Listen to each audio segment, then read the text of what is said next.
Bismillahirrahmanirrahim. Assalamualaikum warahmatullahi wabarakatuh. Alhamdulillah rabbil alamin, wassalatu wassalamu ala sayyidina Muhammadin wa ala alihi wa sahbihi wa man tabi'ahum bi ihsanin ila yaumil qiyamah, amma ba'du. Anak-anak sekalian, alhamdulillah di pertemuan kita yang pertama ini Pak Guru dapat hadir dan kalian juga dapat hadir mengisi pembelajaran dengan mata pelajaran yakni ilmu tafsir. Seperti yang Pak Guru pernah sampaikan pada pertemuan-pertemuan sebelumnya, yakni di kelas-kelas lain contohnya, Pak Guru sering menyampaikan bahwa belajar Al-Quranul Karim itu tidaklah semudah apa yang kita bayangkan, tetapi harus melalui proses yang sangat panjang, dan itu harus dimulai dari sekarang, anak-anak sekalian. Alhamdulillah hari ini materi kita tentang ilmu tafsir, yakni materi tentang kaidah atau cara memahami Al-Quran melalui sudut pandang tafsir. Tentu saja anak-anak sekalian bahwa belajar Al-Quran yang seperti yang kita lakukan sebelum-sebelumnya itu kan sudah biasa sekali. Tetapi hari ini kita akan belajar Al-Quran lengkap disertai dengan tafsirnya. Anak-anak sekalian, untuk belajar tafsir kita tidak boleh sembarangan.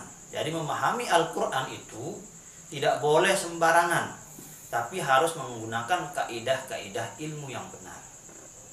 Sebelum lebih lanjut kita belajar tafsir, maka kita harus mengetahui 3T. Dari pembelajaran Al-Quran itu, tafsir itu harus kita ketahui 3T. Apa 3T itu? Yang pertama adalah mengetahui terjemahan dari ayat suci Al-Quran tersebut. Kalau kita pahami sebelumnya bahwa Al-Quran itu adalah apa yang sering kita baca kalau umat Islam, ya. Ada Al-Quran seperti ini nama Al-Quran yang sering kita baca. Ini tidak ada terjemahannya. Ini lengkap semuanya, Al-Qur'annya saja. Ada juga yang terjemahan. Nah, Pak Guru ambilkan contohnya. Nah, yang ini anak-anak sekalian, ini adalah Al-Qur'an terjemahan. Ini sering dan banyak sekarang kita temukan di masjid-masjid, di musola-musola, bahkan di sekolah-sekolah sudah banyak kita temukan. Kalau yang ini, yang sebelahnya adalah Al-Qur'an tanpa terjemahan. Kalau yang ini Al-Qur'an dengan terjemahan. Ada juga Al-Quran yang dilengkapi dengan keterangan-keterangan. Pak Guru akan coba ambilkan contohnya. Nah, ini ada kitab Al-Quran, namanya kitab Asbabun Nuzul.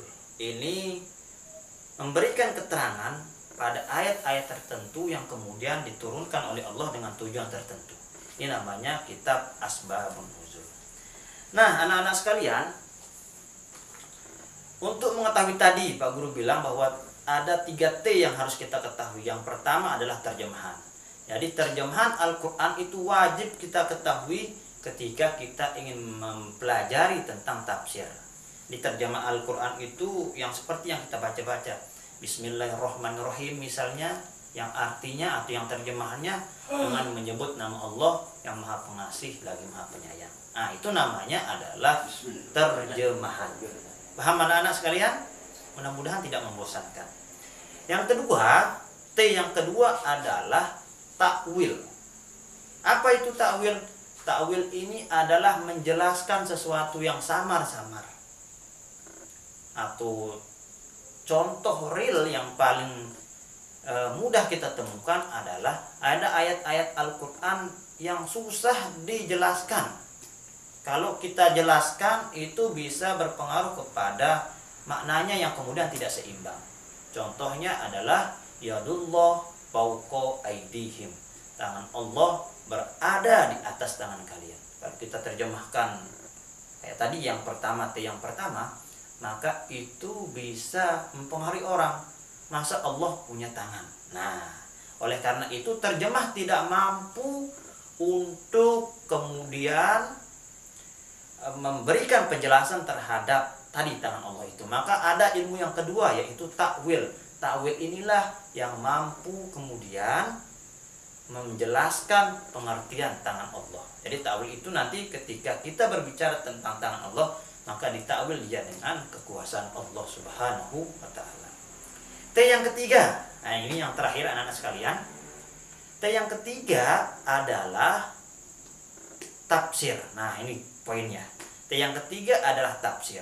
Tafsir itu bagaimana? Tafsir itu adalah menjelaskan ayat Al-Qur'an dengan serinci-rincinya. Oleh sebab itu banyak tafsir yang kita temukan. Ada kitab tafsir Jalalain, ya. Itu yang paling tenar itu. Kalangan kita sering menggunakan itu. Yang kedua ada misalnya contoh kalau di Indonesia ada tafsir Al-Misbah karangan Profesor Dr. Quraisy Shihab. Itu yang di Indonesia paling mudah kita temukan. Nah, tafsir-tafsir ini kalau kita buka tafsirnya itu ada kitab-kitabnya. Itu merupakan penjelasan dari ayat per ayat kemudian disimpulkan. Nah, ketiga T ini seperti yang nanti akan Pak tampilkan di PowerPoint itu ada 3 T, yang keempatnya itu adalah gabungan. Maka tafsir itu adalah gabungan dari terjemahan, gabungan dari takwil, gabungan dari penjelasan ayat suci Al-Qur'an, baik itu nanti ada asbabun nuzulnya, ada kemudian nasih mansuhnya dan lain sebagainya. Itu tergabung dalam tafsir. Paham anak-anak? Semoga paham ya. Kalau belum paham ya namanya juga kita baru belajar. Nah, ini kan materi kelas 10 atau kelas 1 Aliyah yang tidak semuanya anak-anak kita itu berasal dari MTS, tapi juga berasal dari SMP ya, yang tidak mempelajari tentang Al-Qur'an. Semoga ini bermanfaat untuk kita semua. Jika nanti ada pertanyaan yang masih berada di kepala ingin dikeluarkan, silahkan bisa menghubungi Pak Guru, bisa melalui kontak WA atau juga bisa langsung bertemu dengan Pak Guru. Ingat, jaga kesehatan kalian. Wabillahi taufiq wal hidayah. Assalamualaikum warahmatullahi wabarakatuh.